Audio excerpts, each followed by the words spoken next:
बस 5 मिनट और।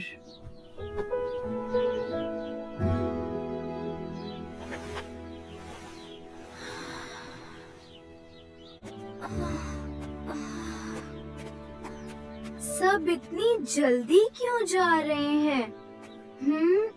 आहिस्ता भी जा सकते हैं। ये सब पढ़ना इतना मुश्किल क्यों लगता है?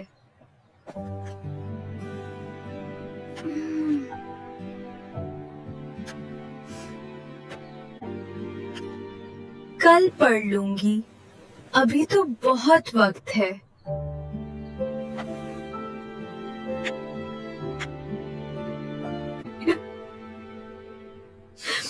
मैं हमेशा क्यों नाकाम हो जाती हूँ?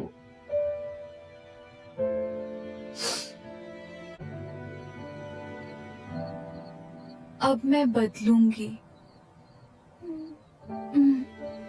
अब मैं मेहनत करूंगी।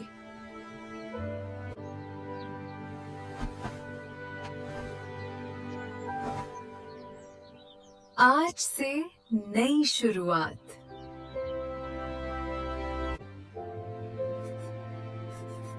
अगर मैं मेहनत करूं तो सब कुछ मुमकिन है। मैंने कर दिखाया। मेहनत वाकई रंग लाती है।